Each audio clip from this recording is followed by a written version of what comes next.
Dearly loved brothers and sisters in Christ, as we gather together today, I want to make a moment to express our gratitude to our amazing God who brings us to this sacred space. May our worship today be a celebration of His presence in our lives. We are grateful for the opportunity to worship and fellowship with one another. In a world that often seeks to divide and separate, may our community be a beacon of hope, love, and unity. May our time together today be a blessing to each of us, and may we be sent back into the world as beacons of God's light and love. Good morning, everyone. Please rise.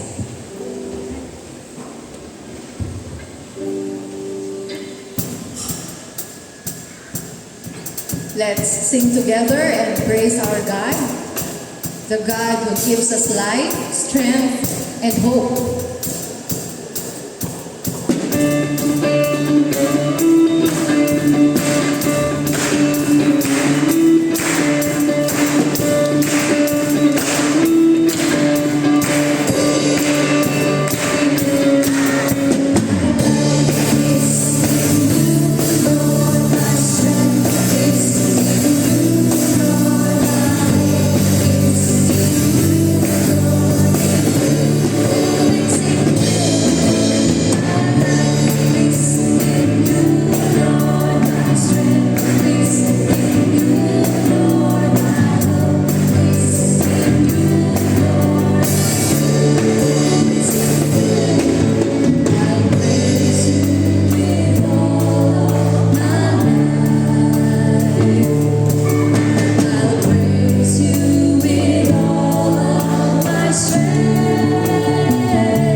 Let's put ourselves in the presence of the Lord.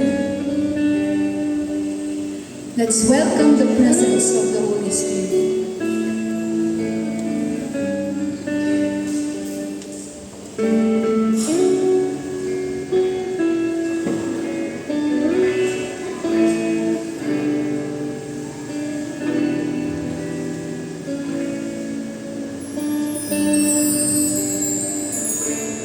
You are beautiful beyond description.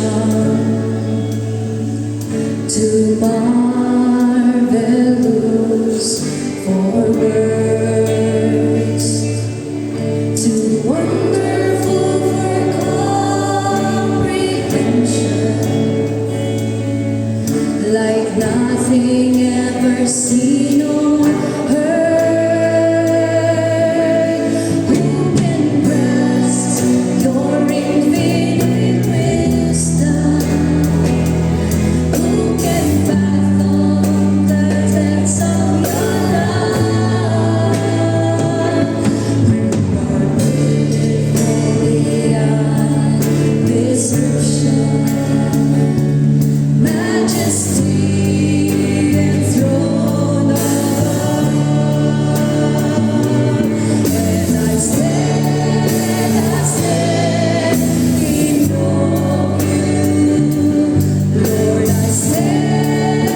description. Majesty enthroned above. And I stand in awe. Lord, I stand in awe. God, to whom all praise is due, I stand in awe of you, Holy God, to whom all praise is due. I stand in awe of you, Holy God. Praise your name. Praise God.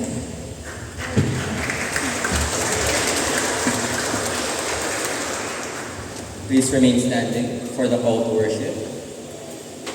Beloved in Christ, today we gather to celebrate the feast of the presentation of the Lord, where He is revealed as the light to the nations. We also honor those called to leadership in our community.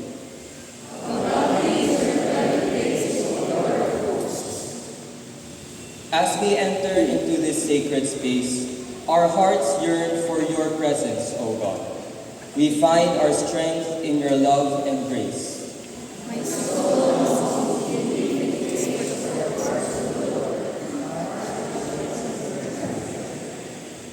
On this special day, we remember that Jesus was presented in the temple, where Simeon and Anna recognized him as the promised Savior. Let us too open our eyes to the light of Christ in our midst.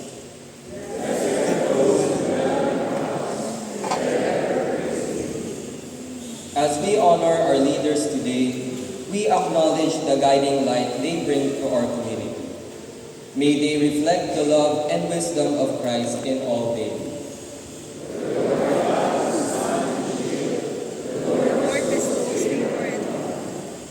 Let us come together with grateful hearts, ready to worship and to be transformed. May our lives be a testimony of faith, hope, and love.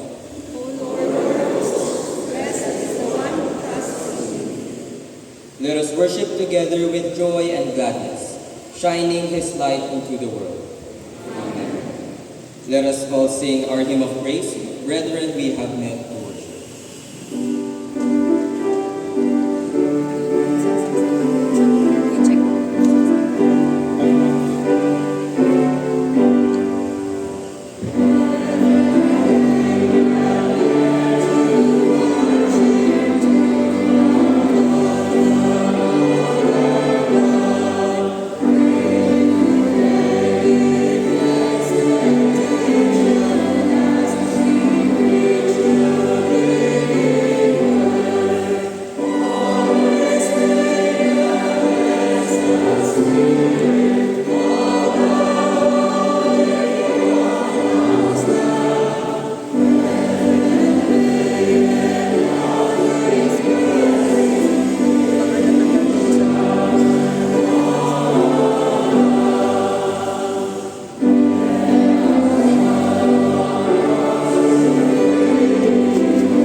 Let us pray. Dear Heavenly Father, we come before you with reverence and gratitude. On this special day, we gather to celebrate the feast of the presentation of the Lord, where Jesus, the light of the world, was revealed to Simeon and Anna in the temple. We also honor the leaders you have called to serve our community. We thank you for the gift of Jesus, who brings light and hope into our lives. May his radiance illuminate our path, and may we reflect his love and wisdom to those around us. As we come to worship, we acknowledge our dependence on you. We ask that you would fill us with your Spirit, that we may be empowered to live out our faith with integrity, compassion, and joy. We pray for our community, that we may be a beacon of hope and a source of light in a world that often struggles with darkness and despair. In the name of Jesus Christ, our Lord and Savior, we offer this prayer. Amen.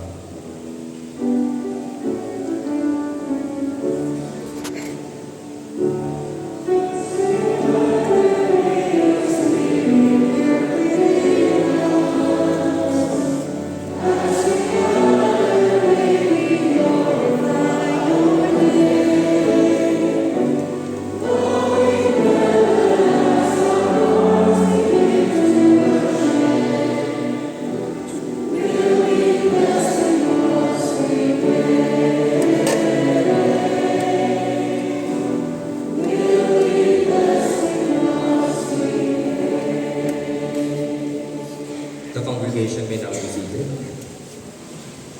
Friends in Christ, as we gather in worship today, we are reminded that we are called not only to celebrate the light and love of our Savior, but also to acknowledge our need for His grace and forgiveness. In the spirit of humility and repentance, let us bring before God the burdens of our hearts, the times we have missed the mark, the moments we have acted out of fear instead of faith, and the ways we have neglected to love others as Christ loves us. Let us take a moment to reflect on our lives and to confess our sins before God, who is always ready to forgive and restore us.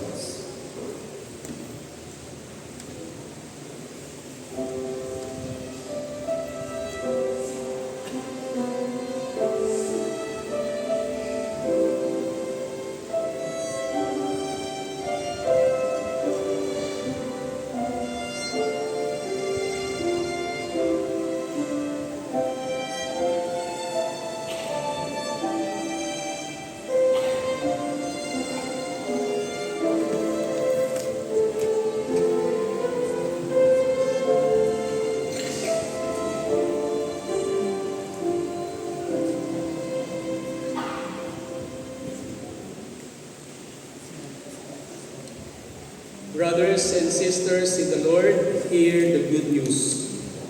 The Lord is merciful and full of compassion. He does not treat us as our sins deserve, but extends His grace to all who turn to Him in faith. In Christ, our sins are forgiven and we are made new. As Scripture reminds us, if anyone is in Christ, they are a new creation. The old has passed away, and behold, the new has come. Go forth in the assurance that you are forgiven, loved, and empowered by the Holy Spirit to live as a reflection of Christ's light into the world. Amen. Brothers and sisters, as we have received the assurance of God's grace and forgiveness, let us now take a moment to share that grace and peace with one another. Let us turn to our neighbors and offer the peace of Christ by saying, "May the peace of Christ be with you." Let us now pass the peace of Christ to one another as we sing our fellowship song.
As we receive God's love and forgiveness, let us respond with gratitude and generosity. We are invited to give back to God, not out of obligation, but out of love and appreciation for all God has given us. May our offerings be a symbol of our love for God and our desire to use our resources to make a positive impact in the world.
Let us come to God in our prayer. Gracious and Almighty God, we gather before you today acknowledging your sovereignty over our lives and our nation. Your word reminds us in Proverbs 3 verses 5 to 6, trust in the Lord with all your heart and do not lean on your own understanding. In all your ways acknowledge Him, and He will make your straight paths. We lift this prayer to you, trusting in your wisdom to guide our leaders, both in government and in our church. Lord, we pray for our nation's leaders, that you grant them discernment and strength to lead with honesty and integrity. May their decisions promote unity, dispel corruption, and reflect righteousness. Help them to work harmoniously across all branches of government, fostering a spirit of collaboration and mutual respect. May they seek justice and peace, always putting the needs of the people first. We also ask for your guidance upon our church leaders. Equip them with wisdom and compassion as they shepherd your flock. May they inspire and unite our community in faith, ensuring that the message of your love reaches every heart. Bless our church ministry, our Bible study groups, discipleship programs, the community work, and our mission outreach in Bae, Tadlak, in our beloved school, Christian School International.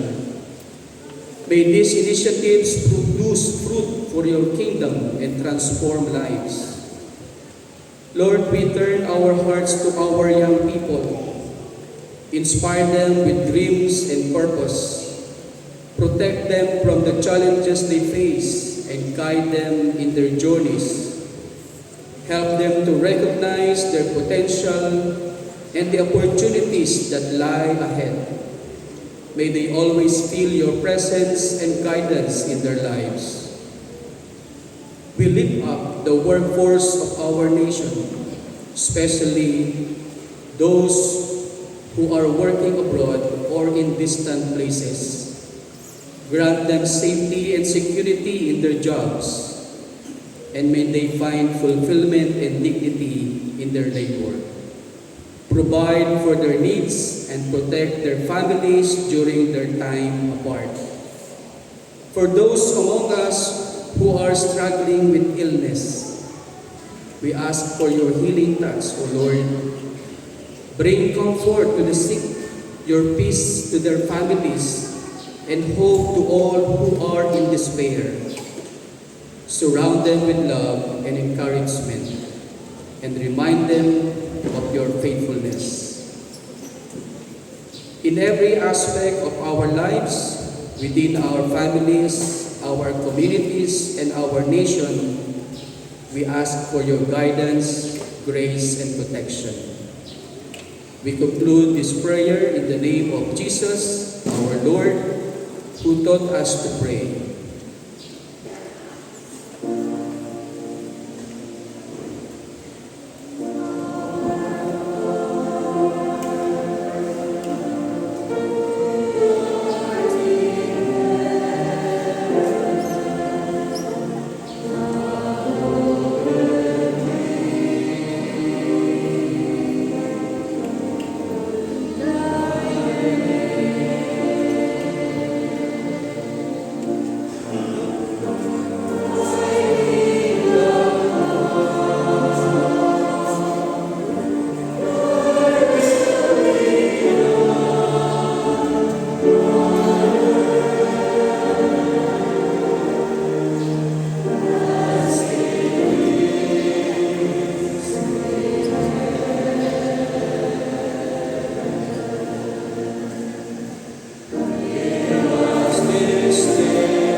Please rise for our Old Testament reading. Our scripture reading today comes from the book of Malachi, chapter 3, verses 1 to 4. We will be reading this responsively. See, I am sending my messenger to prepare the way before me, and the Lord whom you seek will suddenly come to his temple. The messenger of the covenant in whom you delight, indeed, he is come, says the Lord of hosts. Who can endure the day of his coming, and who can stand when he appears?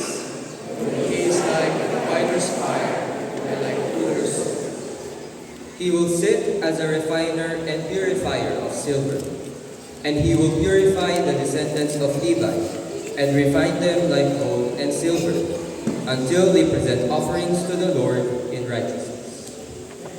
And the offering of Judah and Jerusalem will be pleasing to the Lord, as in the days of old, and as in former years.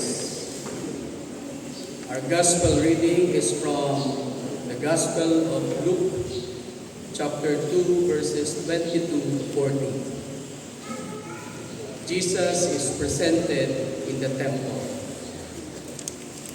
When the time came for their purification according to the law of Moses, they brought him up to Jerusalem to present him to the Lord. As it is written in the law of the Lord, every firstborn male shall be designated as holy to the Lord. And they offered a sacrifice according to what is stated in the law of the Lord, a pair of turtle doves and 2 young pigeons. Now there was a man in Jerusalem whose name was Simon. This man was righteous and devout, looking forward to the consolation of Israel, and the Holy Spirit rested on him. It had been revealed to him by the Holy Spirit that he would not see death before he had seen the Lord's Messiah. Guided by the Spirit, Simon came into the temple, and when the parents brought in the child Jesus to do for him what was customary under the law, Simon took him in his arms and praised God, saying, Master, now you are dismissing your servant in peace according to your word. For my eyes have seen your salvation, which you have prepared in the presence of all peoples, a light for revelation to the Gentiles and for glory for your people Israel. And the child's father and mother were amazed at what was being said about him. Then Simon blessed them and said to his mother Mary, This child is destined for the falling and the rising of many in Israel, and to be a sign that will be opposed, so that the inner thoughts of many will be revealed, and a sword will pierce your own soul too. There was also a prophet, Anna, the daughter of Phanuel, of the tribe of Asher. She was of great age, having lived with her husband for 7 years after her marriage. Then, as a widow to the age of 84, she never left the temple but worshipped there with fasting and prayer night and day. At that moment she came and began to praise God and to speak about the child to all who were looking for redemption of Jerusalem. When they had finished everything required by the law of the Lord, they returned to Galilee, to their own town of Nazareth. The child grew and became strong, filled with wisdom, and the favor of God was upon him. May the good Lord bless us upon the reading and hearing of God's word.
praise God for that very relative or relevant message in song, Be an Example.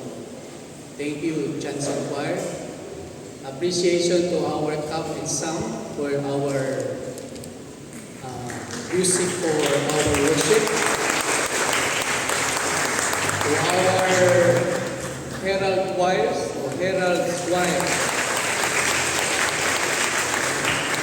for the message of the song that we should be very attentive to the call of God, and to the praise team for leading us, guiding us, our spirit in worship of our God. Dearly beloved, as we gather here today, we are reminded that leadership is not merely a position or a title. It is a profound responsibility. Good leadership touches every aspect of our lives, our families, our communities, our workplaces, and even our churches. In a world hungry for authenticity and integrity, we must ask ourselves, why should we strive to be good leaders? The answer is simple but profound. Good leadership leads to transformation. It influences hearts, it influences or shapes our cultures and models Christ-like behavior that can inspire those around us. Today, we reflect on two pivotal passages, Malachi 3, 1-4, and Luke chapter 2, verses 22 to 40. As we dig into our passages today, we encounter two significant moments in God's unfolding narrative, each rich with insight into leadership shaped by humility and obedience. Malachi 3, 1-4 serves as the final prophetic voice of the Old Testament and a bridge to the New Testament. The book of Malachi was written during a time of spiritual apathy among the Israelites, following their return from exile. The people were struggling to maintain their covenant relationship with God, and their worship has grown hollow. Malachi's message calls them back to authentic worship, emphasizing a need for purity, a need for sincerity, a need for humility in their approach to God. In this context, Malachi 3, 1-4 foreshadows the coming of a messenger who will prepare the way for the Lord. This passage emphasizes that God desires not just ritualistic observance, but a heartfelt commitment from His people. The purification that this messenger brings is a messenger that a reminder that true leadership begins with a humble and obedient heart before God. In Luke chapter 2, verses 22 to 40, we see a beautiful fulfillment of the prophecies and promises made in the Old Testament. This passage depicts the presentation of Jesus at the temple by Mary and Joseph, highlighting their faithful obedience or observance of the Mosaic law. This moment is rich with significance.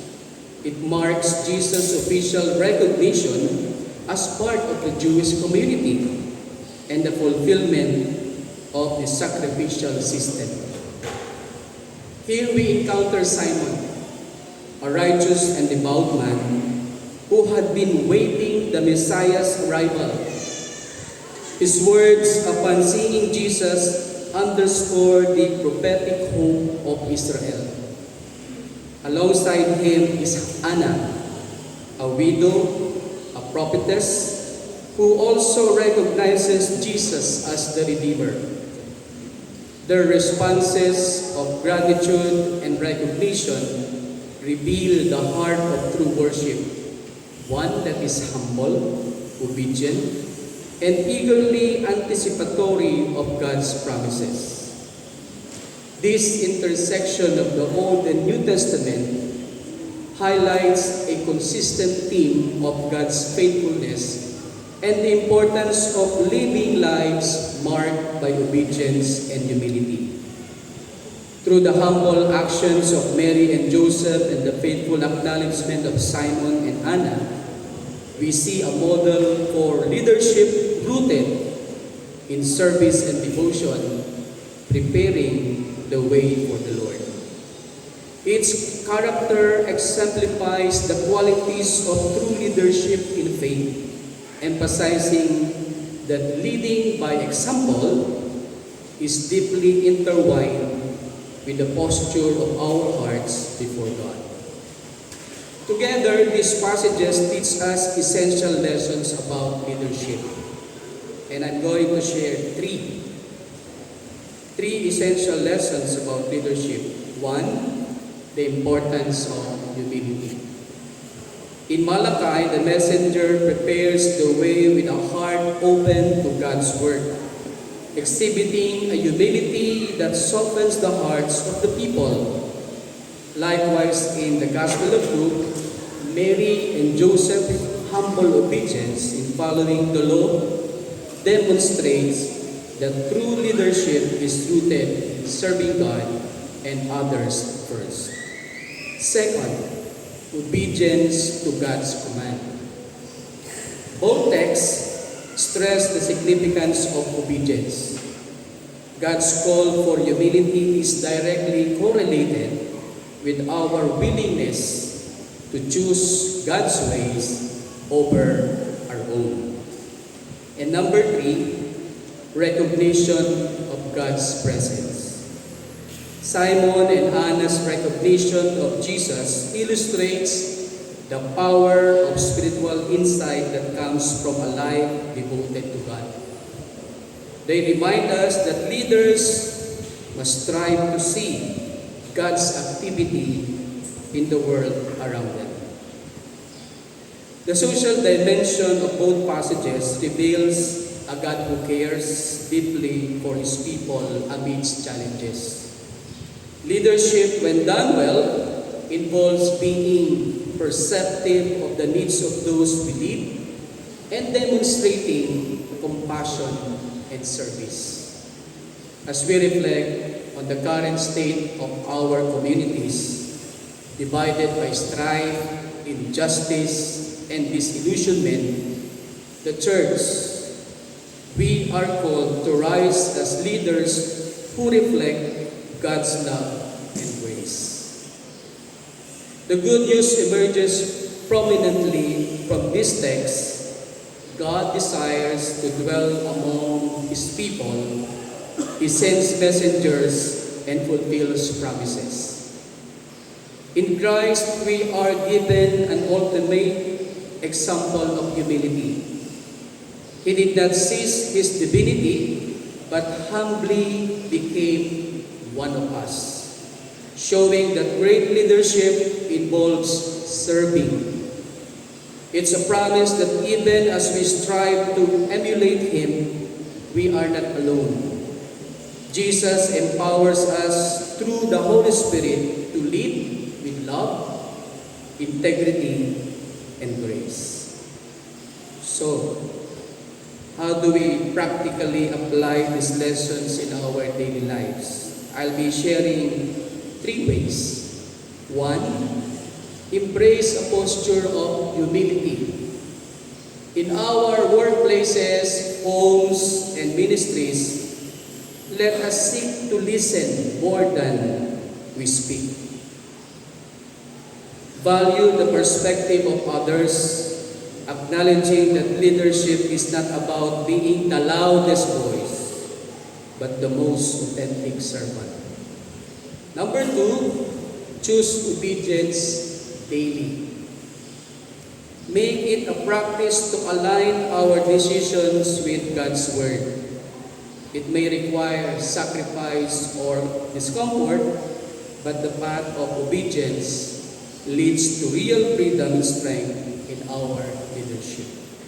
And number 3, recognize and celebrate God's Word. Take time each day to notice how God is moving in our life and in our community.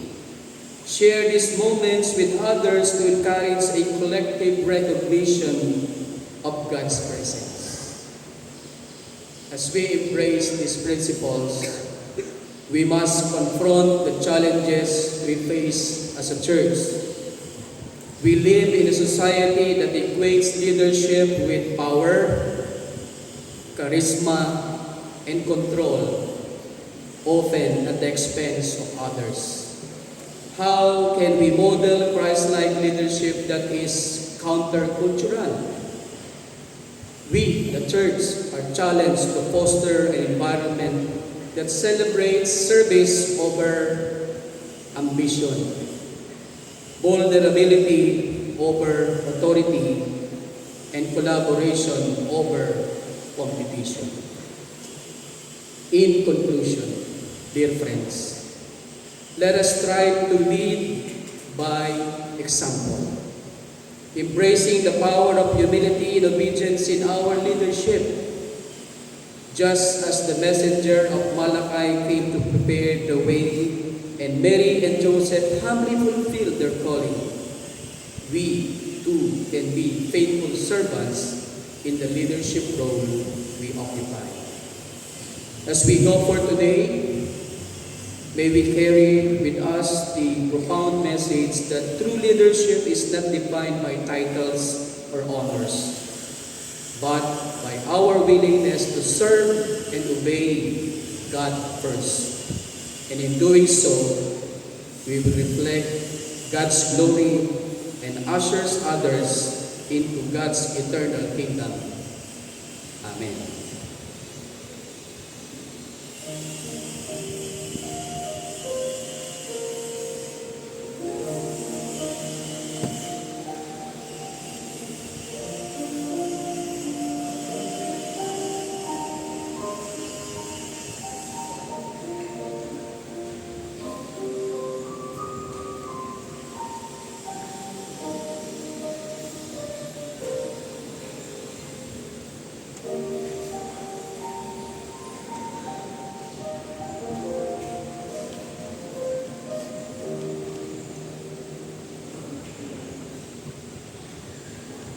Let us sing our hymn of preparation, Beneath the Cross of Jesus.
and sisters in the Lord, we are now in the sacrament of the Holy Communion. Let us pray. O God, our Heavenly Father, who has given us the gift of your Son, Jesus Christ, to be our Lord and Savior, we come to this table to celebrate the sacrament of the Lord's Supper. As we gather around this table, we remember the words of Jesus, "Do this in remembrance of me." Grant us the presence of your Holy Spirit, that we may receive this sacrament with faith and devotion. We confess that we are sinners and that we have fallen short of your glory. We have neglected your commandments and have turned away from you. But we come to you now with humility and repentance, seeking forgiveness and restoration. As the psalmist says, "Create in me a clean heart, O God, and renew a right spirit within me. Wash away our sins, O God, and clothe us in the righteousness of your Son." We are assured that you are a merciful God, who delights in showing mercy to those who repent. You have washed us in the blood of your Son, and have clothed us in his righteousness. As Jesus said, "I am the bread of life. Whoever eats my flesh will live forever." We receive your body and blood as a token of your love and forgiveness towards us. Amen.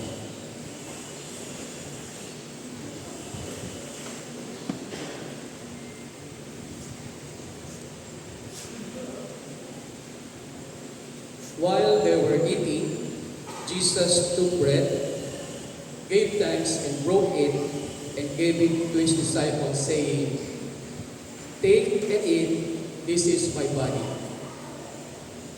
Then he took up the cup, gave thanks, and offered it to them, saying, "Drink from it, all of you.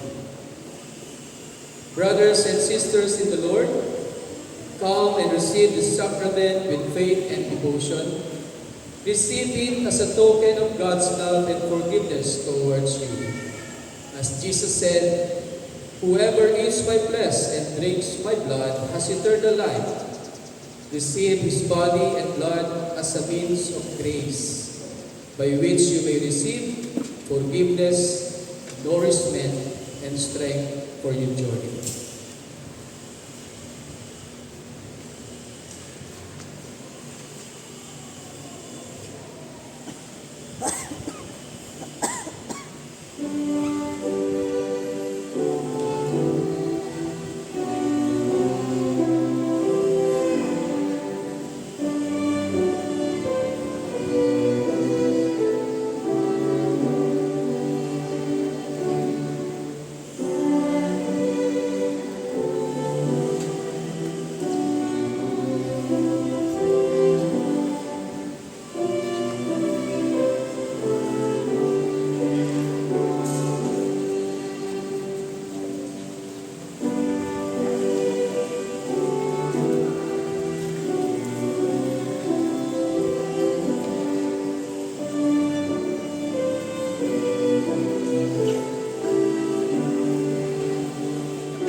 The bread which we break is a participation in the body of Christ, which was broken for us.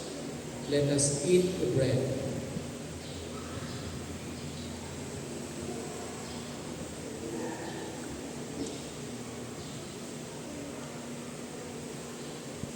Drink from it, all of you, for this is my blood of the covenant, which is poured out for many for forgiveness of sins.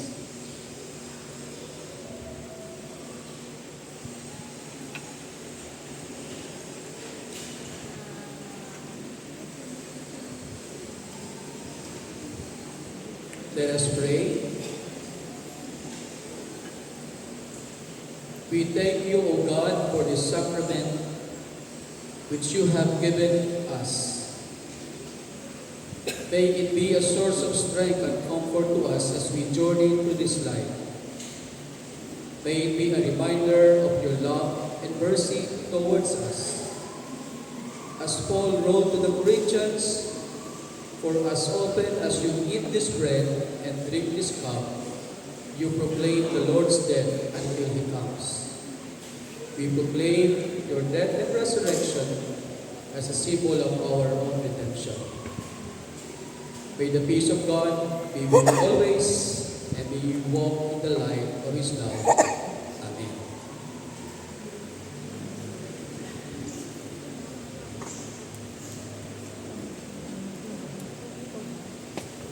For those who are able to stand, please stand. And let us declare our statement of faith. All together, we believe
for our call to offering of lights and labor.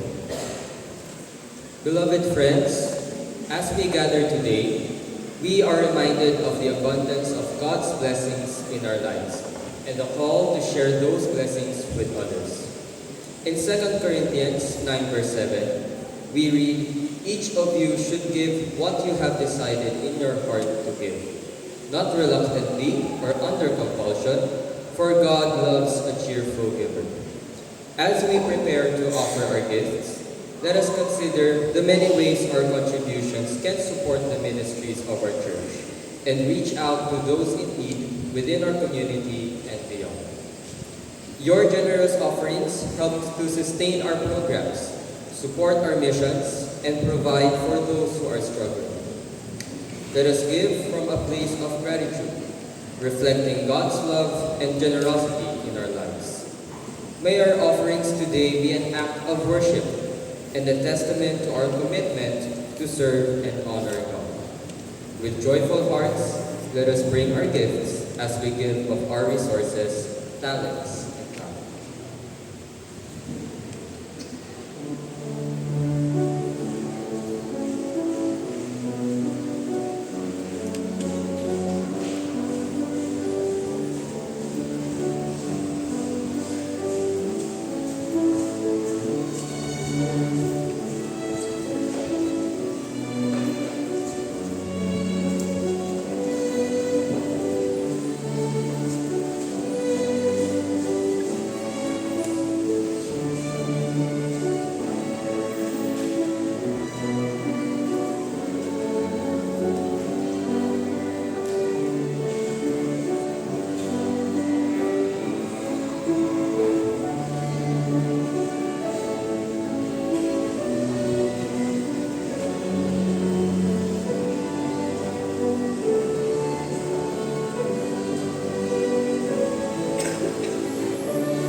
pray. Heavenly Father, we come before you with grateful hearts, acknowledging all that you have given us. In this moment of offering, we recognize that everything we have comes from your generous hands. We thank you for your abundant grace, love, and provision in our lives. As we present our gifts to you now, we ask that you bless these offerings. May they be used wisely to further your work in our church, our community, and around the world. Empower our leaders to make decisions that honor you and uplift those in need. Let our offerings be a reflection of our love for you and our commitment to serve others. May they bring hope to the hopeless, comfort to the hurting, and nourishment to the hungry.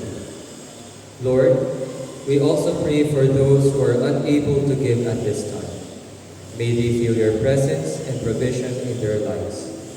Help us to be mindful of one another and to support each other as we navigate the challenges we face. In all things, may your will be done. We offer these gifts to you in faith, trusting that you will use them for your glory and the growth of your kingdom. In Jesus' name we pray. Amen. Please remain standing for our hymn of dedication. Let us all sing He Leadeth Me.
Our gracious and loving God, as we conclude our time of worship together, we come before you with hearts full of gratitude and commitment.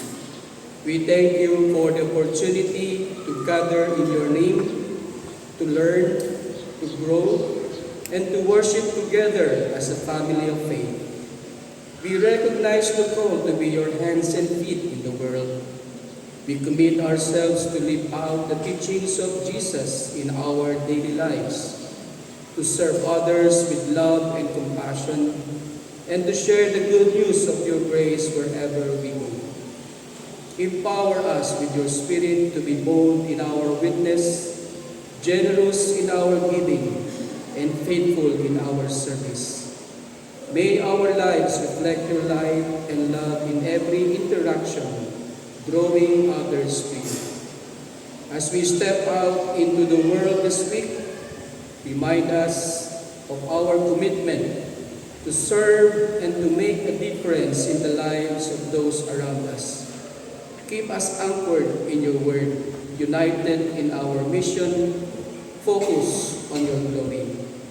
In all that we do, may we bring honor and praise to your name. And now, O Lord, grant us now your blessing. May the grace of our Lord Jesus Christ, the love of God the Father, and the fellowship of the Holy Spirit be with you all as you go forth from this place. May you walk in the light of His love, live out your faith boldly, and be a beacon of hope to others. Go in peace, serve the Lord, and may your lives reflect God's mercy and God's grace in every moment. Amen.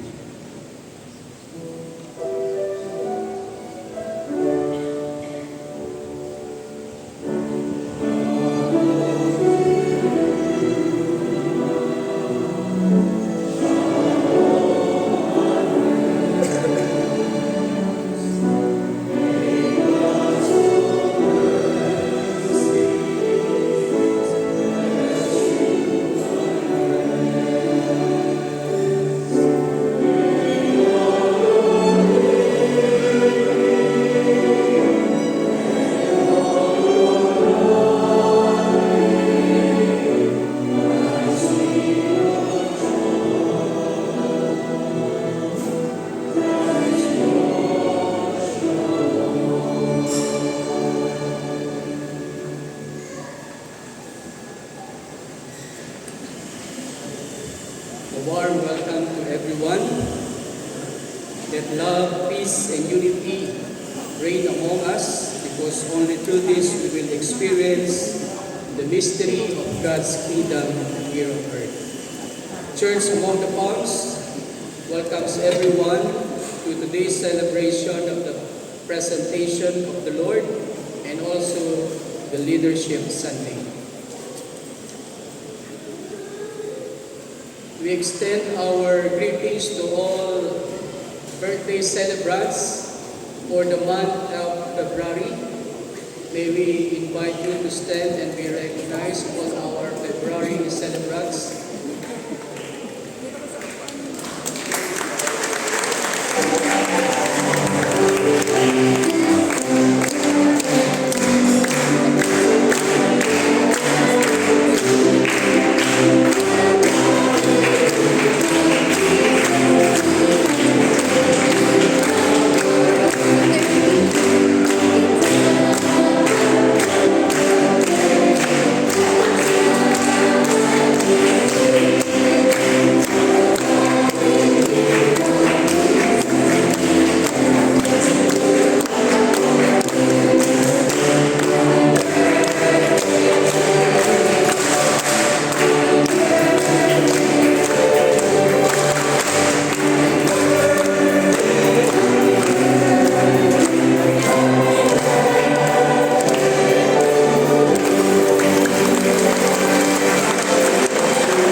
Blessing to all our birthday celebrants. And also we recognize all our couples celebrating their wedding anniversary for the month of June. February. February celebrants of wedding anniversary.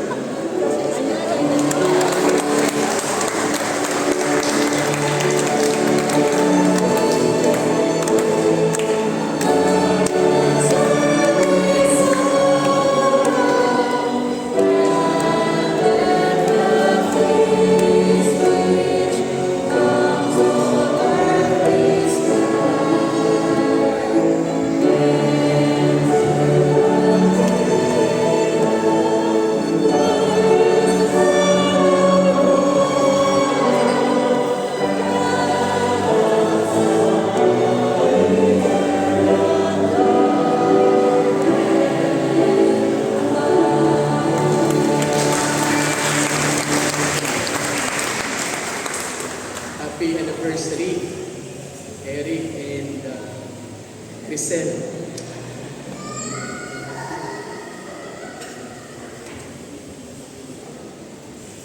To those who want to offer flowers, you may coordinate with the office. We also encourage all our celebrants of birthday, anniversary to share your blessing by giving a flower offering. Our additional flower offering for today came from Mr. and Mrs. Virgin Padilla and Jimmy Padilla. Thank you.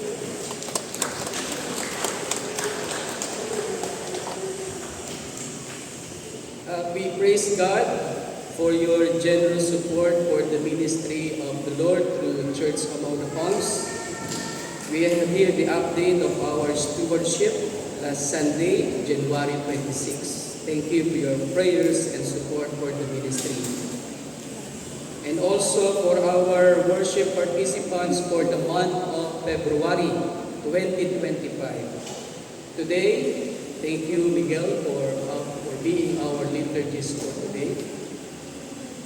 Ang laki ng boses niya, di ba? Boses, pastor na pastor ang dating. Thank you, Miguel. And also the Falier family, our greeters. Imagine, Bishop is our greeters for today. It's an honor. Thank you, Bishop. For next Sunday, this is Young Adult Sunday. Our liturgist is Amen Quezon, and Quezon family will be the leaders. February 16, this is UCM Fellowship of the Biggest Point Sunday. Our liturgist is Dakila Quezon II, and Quezon family is also the leaders. Pamilya. And for the Membership Sunday, February 23, our liturgist is Elder Claire Ramos, and the Ramos family will be the preachers for that Sunday. For our activities this coming for the month of February, the NESCON Ukmodjer Assembly, starting tomorrow, up to February 5, it will be held at Infanta Quezon. Include us in your prayers for safety and protection as we have this NESCON Ukmod General Assembly. All the church workers of NESCON will attend this activity. And also the schedule of the Laguna 1 Ukmo Annual Physical Examination, February 6. Nagawa ko na po ito because on the February 6, meron din tayong activity they will be hosting in our church. And on February 7 is Saturday, diba? There will be a COL meeting. Our chairperson will attend the Council of Leaders meeting for Laguna 1 at Binyan.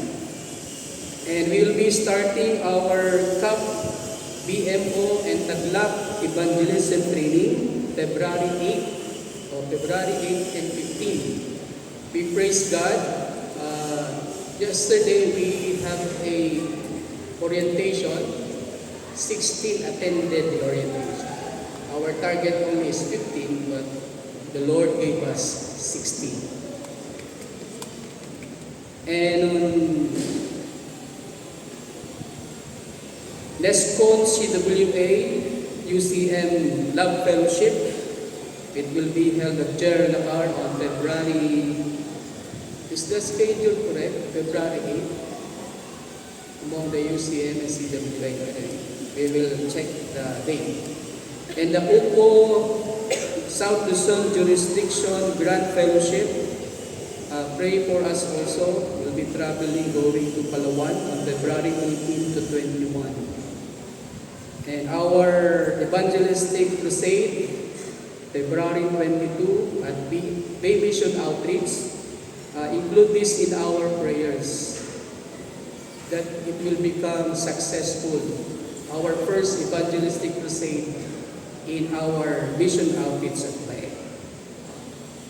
And on February 22, the UCC, we will have a reorientation about the CMIS. It's about the membership profile seminar at UCCP Siniluan. For our activities done, we are inviting the children, the youth, and the adult to attend our Sunday school every Sunday, 8:30 a.m. And also we have a junior worship for children. Time start at 10:30 a.m. Bible study being done in our Baby Mission Outreach every Monday at 6 p.m. Residence of member of our Baby Mission Outreach. Yan. Pilapit po yung dinadaan papuntang Bible study. Then uuwi kaming walang ilaw. Imagine. Lalangoy ka sa palayan. And the regular Bible study of Baby Mission Outreach led by our elder Eman. And this is the training done of our evangelist orientation of the evangelistic training, 2-day evangelistic training here at CAP. 16 attended, and also the Bible study of our Golden Bliss ladies. Pwede sumali ang men dyan ha, hindi lang ladies yan. And the effort of our sister Janet to teach our young people in Baby Mission for choir. We are encouraging everyone to join the ministry of the church through music. You can be part of our chancel choir, the herald choir, and also the praise team. If you have talent, our ministry at jail, and of course the office of the pastor yearly, what do you call this? Yearly fellowship. A Christmas post celebration of fellowship of the office of the pastor, including the family pala. May family sumama. And this is the stream week of prayer for Christian unity held last Friday, attended by different churches all over Southern Luzon, the congregation of the Roman Catholic, Iglesia Filipina Independente, UCCP, Methodist, and other Christian churches. All in all, 260 people, clergy and lay, attended the prayer for Christian unity. And the meeting of our Board of Stewards. And this is the NESCON Conference Council meeting attended by yours truly, and Ate Munina attended the meeting. Hungry for more for Jesus, be involved in our accountability group and Bible studies. This is the program of our church to nurture us spiritually. So be part of our Bible study group. If you're interested, you may contact Elder Vicky, Elder Claire, or you may contact the office of the pastor. Any more announcement from the floor? If there's none, our worship is ended. Go to serve the Lord and serve the people.